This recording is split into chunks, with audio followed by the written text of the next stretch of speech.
that we use. So a measure of central tendency is a single value that attempts to describe a set of data by identifying the central position within that data set.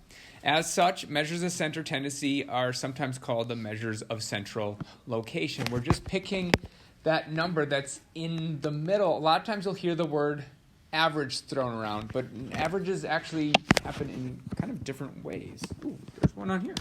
All right. The first way, and probably the one that most of us know, if I say something about an average, you probably think about the mean.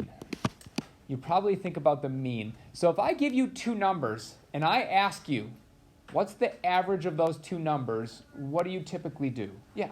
Add them and divide by 2. You add them and divide by 2. I do want to note that the word average applied to that doesn't really make sense because everything we're going to talk about right here is called an average. We have averages that are the means, we have averages that are the median, and we have averages that are the mode. The important part about that is we always assume when someone says average that we added them and divided by the number. So the first one we're going to talk about is the mean, or average. If the most people is the most popular and well-known measure of central tendency.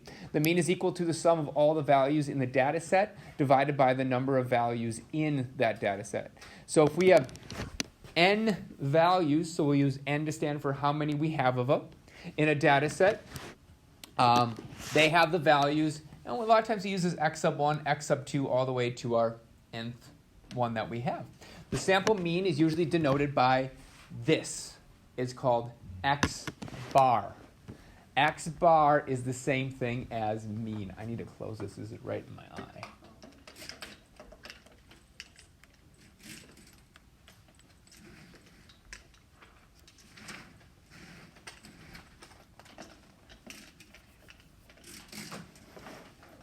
Cool. All right, so for example, we're supposed to find the mean of 3, 7, 5, 13, 20, 23, 39, 23, 40, 23, 14, 12, 56, 23, and 29. So once again, I'm right above kind of the math that goes behind this. X bar, like I said, stands for the mean. To get the mean, you're going to say x bar equals all of your terms. That would be, according to this, it'd be kind of our first number, our second number. We should be adding those, not putting commas though. So first number plus second number plus third number, and then we just keep adding until we get to that very last number. Then we divide by n. And that's going to be our mean, where n stands for the number of terms.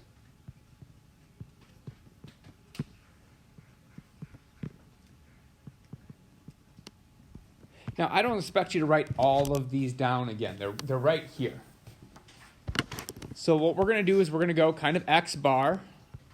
We'll take our calculator out, and we're going to add all of these together.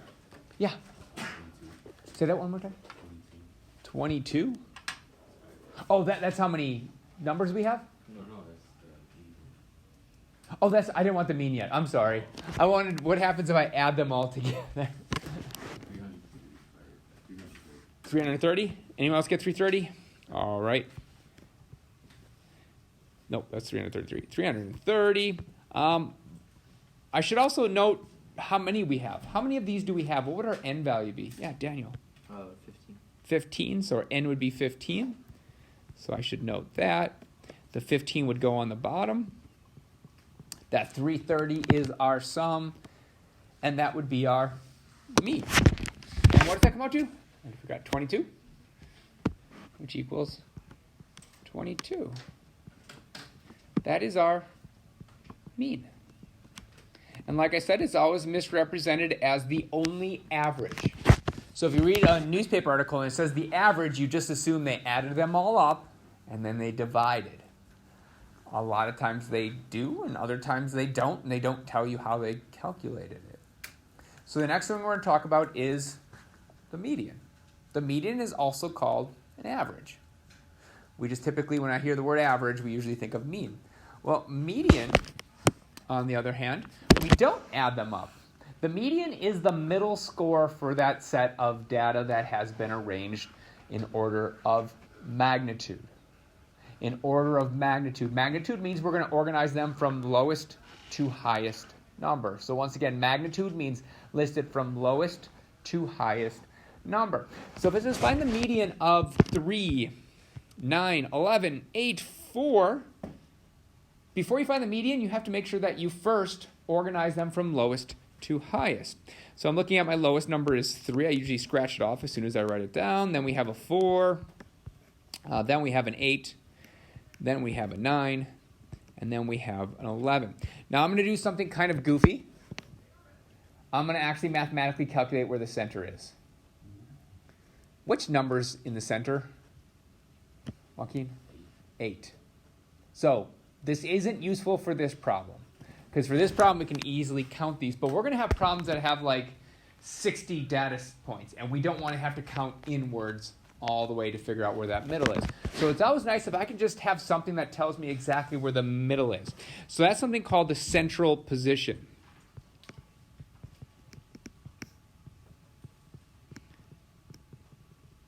You can mathematically calculate where that center is just counting from one side without counting in really hard. By just taking your number of terms, adding 1, and then dividing by 2. So you'll use this if you have like a big chart of numbers, especially with like frequency. If I have like 50 of these, 60 of these, 70 of these, and I can't figure out where the center is, just count how many you have, add 1, and divide by 2.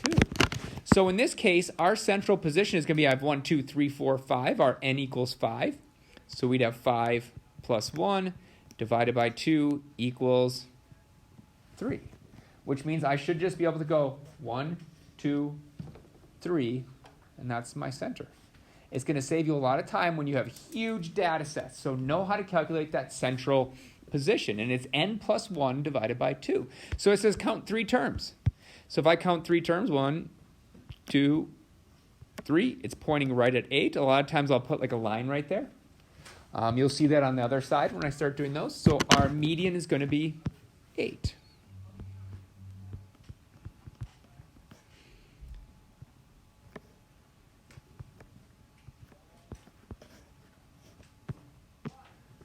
All right, our last one. We have a bunch of numbers. We first have to organize them from lowest to highest.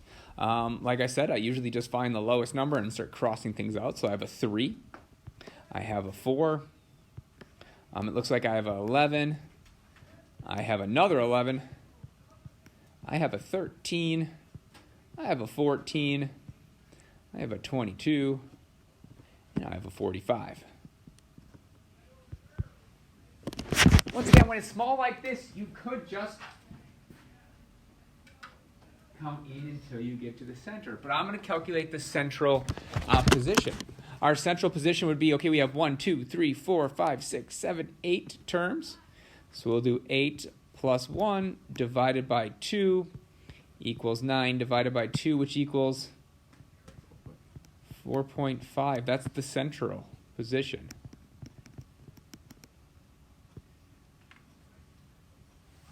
Well, that means I need to count from either left or right. Doesn't matter.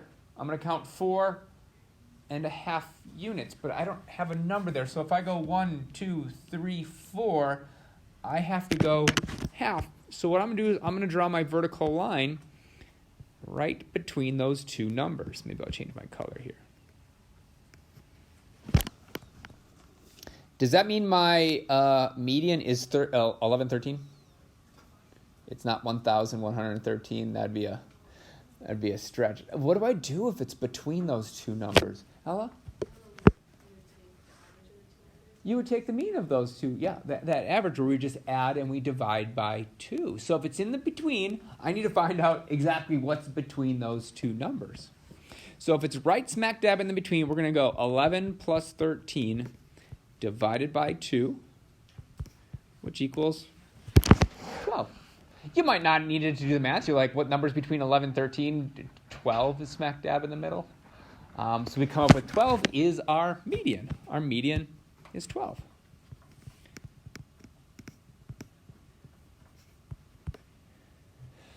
Now, we're going to touch upon something right now that's going to be important.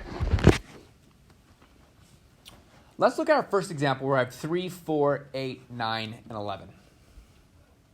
Let's pretend I change 11 to 1,000.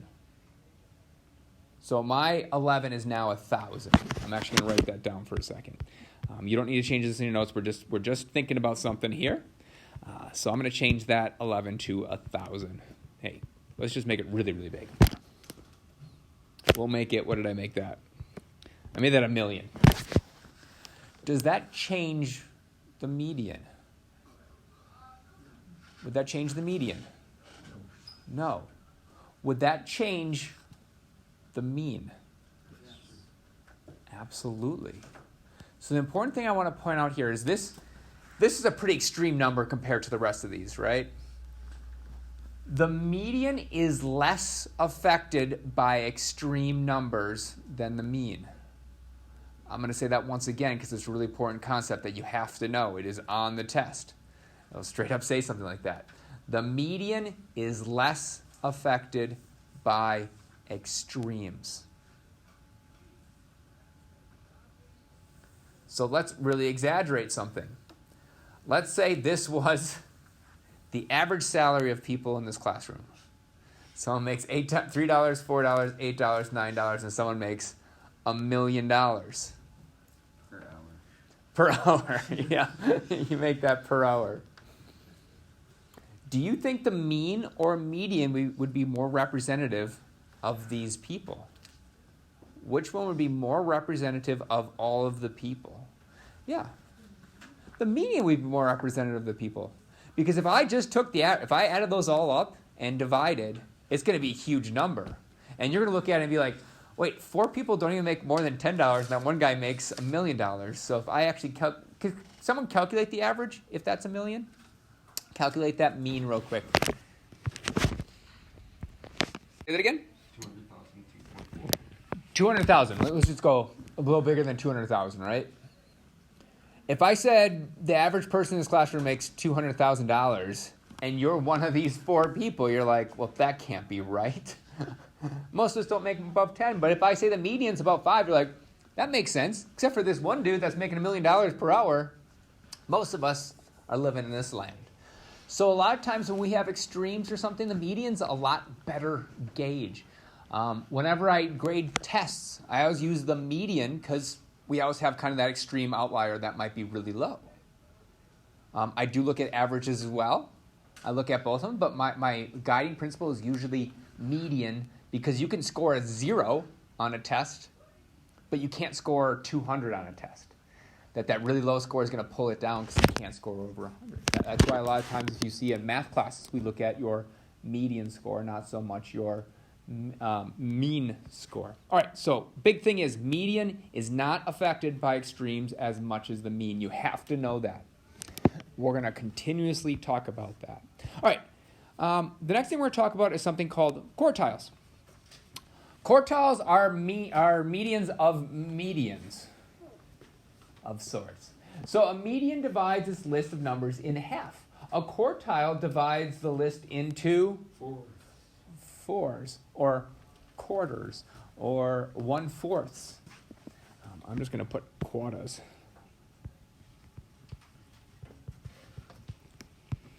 So if I'm ever told you to find the quartiles of something, your quartile 2 is your median.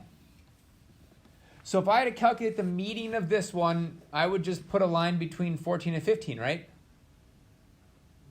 Did I skip any steps? Yeah, sure. It's not in numerical order. It's not from our lowest to highest. So that's the first thing I'd have to do if I was coming up with the quartiles, is put it from lowest to highest. So our lowest number is 3. Then we have a 4. Then we have 7. Looks like we have 2 8s. Then we'll have a 14, a 15, and a 19. Just for the sake that everyone forgets this, I am going to find the center mathematically. Mathematically says 1, 2, 3, 4, 5, 6, 7, 8 numbers. So to find my center, mushy. Center, we are going to go ahead and do our n, which I said was 1, 2, 3, 4, 5, 6, 7, 8. So we'll do 8 plus 1, divided by 2, which equals 4.5. So 4.5 is 1, 2, 3, 4.5 is right here. What if it's right smack dab between 8 and 8? Yeah. Just use 8. Just use 8. I'm not going to add them and divide. I mean, you could add them together. 16 divided by 2 is 8. It's just going to be 8. So our quartile 2, it's weird because this quartile 2 is kind of the first thing you find, but it's your quartile 2 is going to be 8. Then to find my quartile 1 and quartile 3, picture this as being divided up into 2 new sets of numbers. I have one set, that's 3, 4, 7, 8. 4 plus 1, so it'd be 2.5 would be our center. It'd be right here. That'd be my quartile 1. What does my quartile 1 equal? Yeah, 5.5.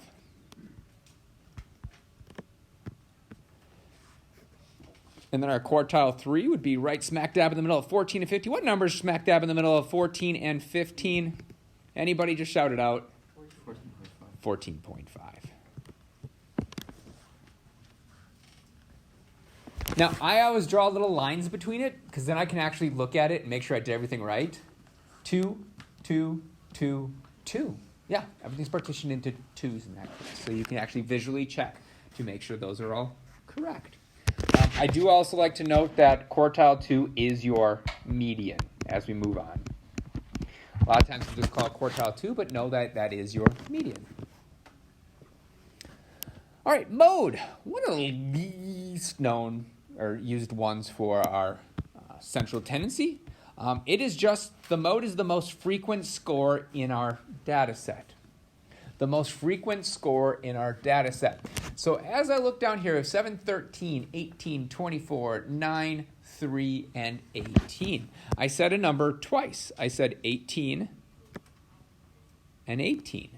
18 appears twice. No other number appears 2 times or more. So if I ask for the mode of this, you don't have to organize anything. You just have to go, oh, it's just 18. It shows up the most in that data set.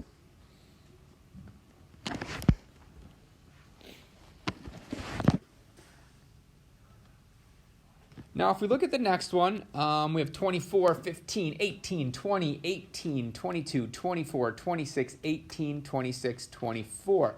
I do hear some repeat numbers. So let's just check how many times they appear. So the first one I looked at is 24. I saw 24 at least appeared one more time. It appeared here. It also appeared here. So 24 appears 3 times. What other number did I repeat a couple times? Yeah. 18. So let's check 18. Maybe I'll put circles around 18. 18 appears here. 18's here. 18's here. All right, that's good. So 18 appears 3 times. I don't think 15 repeats itself. 20 doesn't repeat itself. 22 does not repeat. 26 appears, but it's only twice. 18 and 24 both appear 3 times. What do we do if a number appears, 2 numbers appear the same number of times? Yeah. Did you find the average? We would not find the average. Yeah. We would just keep them both, it turns out. So if I ask for a mode, and we have 3 and 3, we're going to name both of them. So both 18 and 24 are modes. This is actually has a name for it, a very specific name. It's called bimodal.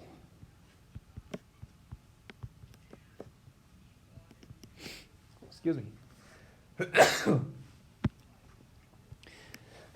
All right, it's called bimodal. Or, if it happens more than that, we call it multimodal. Lets me know that there's more than one mode. And this is going to be important when we start getting to graphs of different things. We'll see actually where the modes are. And we're going to see something specifically called bimodal or multimodal. Dan, you got all that down? Yes. Do you know what bimodal is? Yes. Okay. All right, our last one. We have 2.7, 8.3, 3.5, 5.1, 4.9. Do any of those numbers repeat? No. you have kind of two options. One's better than the other. You can list all of them because they all appear the same number of times, or more likely you're going to put no mode. There is no mode. The only time we're going to list multiple ones is if there's a clear difference between all of them. Like those all appeared 3 times. I'm not going to list something if it just appears. All right, let's put that together and make something called the box and whisker plot, or a box plot. It's a very special graph that really shows your different mediums or your different averages in terms of median. Now, what your box plot's going to show is going to show 5 big things. It's going to show your lowest value that appears in your data set, your highest value. It will show your quartile 1, quartile 2, quartile 3. Do you see on mine, I have that little guy out there, yours doesn't? We moved that to tomorrow's lesson. Does anyone want to take a guess at what that little guy that's hanging out here is? Ellie? It's called an outlier. We'll talk about those tomorrow. That's when we get that really weird data set that's way outside. And we have a way to calculate to determine if it is an outlier. But typically on these box plots, because when you collect data, you can't just erase stuff because it doesn't fit your narrative. That is lying to the people reading it. So rather than erasing it, I put it on there and say it's really far away from my regular data. But once again, we're going to talk about that tomorrow. So yours is correct where I just don't have that. So today we're just going to have a lowest, a highest, a quartile 1, quartile 2, and quartile 3. All right, so we're supposed to construct a box plot of this data here. We have 25, 30, 35, 28, 37, 38, 35, 34, 29, 29. Are those in order? Definitely. I would say no, they're not. So we have to put them in order. We got to find our median of our median, and then we're going to plot all of those data down. All right. So let's look at our lowest value. It looks like maybe 25.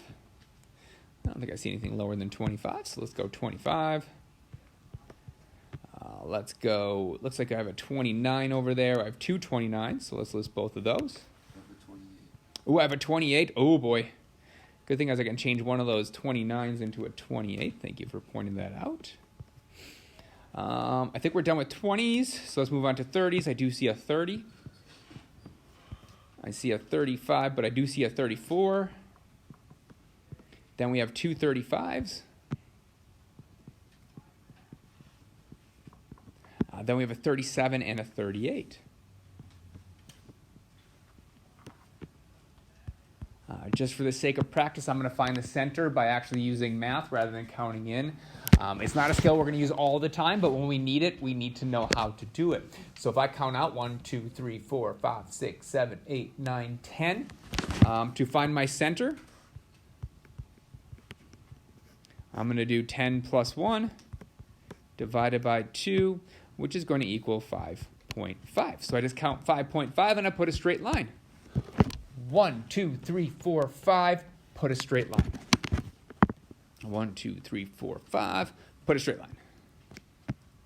That is my quartile 2. It's also known as our median. What is our quartile 2 if it's right between 30 and 34? What number is somewhere between there, or right between there? Glad 2 people can add 2 numbers and divide by 2. Krista? 32. All right, and then we got 1, 2, 3, 4, 5. So on both sides of those, we have 5. So what's my quartile 1? What's my quartile 1? Yeah, it's going to be 29. It actually is right smack dab on that number is going to be my quartile 1. Because once again, I have 5 numbers to the left. If I did 5 plus 1 divided by 2, it would be 3. 1, 2, 3, 29. What would be my quartile 3? Daniel? 35. Once again, we have 5 numbers. 1, 2, 3 would be my thing. And we have our quartile 3 is 35. All right, so my minimum. My minimum number, it's nice to have them organized because now I know my minimum is 25. Quartile 1 is 29. My median is going to be 32. My quartile 3 is 35. And finally, my maximum is 38.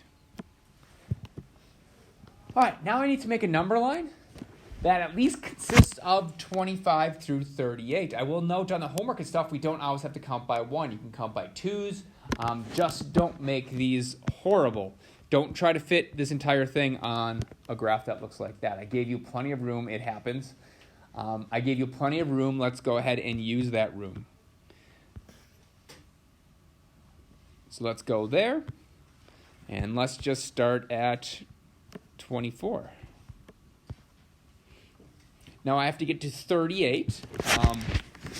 So that would be, 14 tick marks? Yeah. Why wouldn't you start at 25? Oh, we can start at 25. Doesn't really matter. As long as it's that number or lower. So we can absolutely start at 25 if you want to. A lot of times you go one higher or one lower, just, I don't know why, just for aesthetics, that we didn't just start here. It seems more authentic, but it doesn't really matter because it's not authentic. We get to pick it. So I'm cool with starting at 25. Yeah. The only thing that's weird about starting with 25 is I'm going to count by 2s kind of number-wise. But that's okay. So what I'm going to do is I'm not actually going to count by 2. I'm going to put a little tick mark. And then I'll write 27. Now, I don't want to write 26 because then we're going to have all these numbers and it's going to get really muddled. So a lot of times I'll just put a tick mark and skip a number. It just keeps it a little cleaner than having, especially when we're in 20s and the bigger numbers. So I'll have 27, 28, 29, 30, 31, 32, 33, 34, 35, 36, 37, 38, 39 should suffice. I will also note, you might not have room for those little tick marks in there. These tick marks might be counting by 2 because you have to go so far. Maybe you have to count from 10 to 50. It is 100% okay to write little numbers in here and maybe count by 4s. That this is 25, and instead of that 27, I have a 29 that I counted by 4s.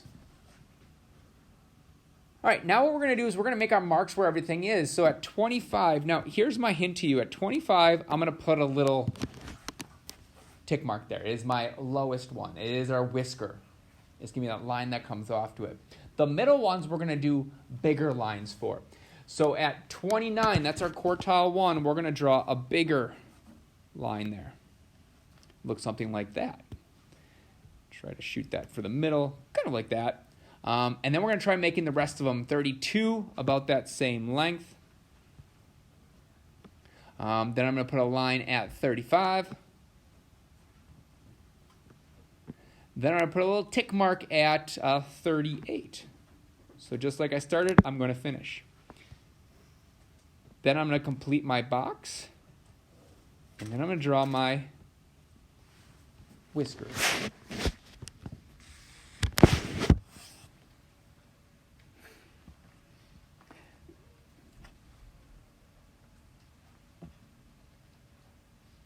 Do we know what these numbers mean? Like, are they shoe sizes? Do we actually know what these numbers mean? Are these just made up numbers? Yeah, these are most likely made up numbers. There's no title to it. But if we knew what these data were from, if I knew these were the age of, I don't know, baseball players on a team, 38 seems pretty old, but if I knew that, we would have to have a title. And then we would have to have some information about what the numbers meant. So maybe it would be ages. So if this was ages of a baseball team, I'd put ages of a baseball team on top. And then on that numbers thing, I would put years. So on your homework, if you know what the data means, you have to put a title and what they're counting by. They're counting by years, miles, feet, dollars. You need to label what's down there, and you have to have a title for these. That will be graded on the test. That if I give you information about what the numbers mean, you must have information on your graph about it, what it means. All right, questions on quartiles, mins, maxes, and box plots. All right, then before you begin, before you begin your homework, I want you to do that last example. Come up with a box plot for it. I'm going to note there's no information about what those numbers mean, so I need a title and bottom. I'd also like to see how you calculated your center. And don't say you counted inwards. I want to see that you can actually calculate center. So I need to have, this is my center position. This is how I calculated that center position. All right, otherwise the rest of the time is yours to work. As soon as you get that done, raise your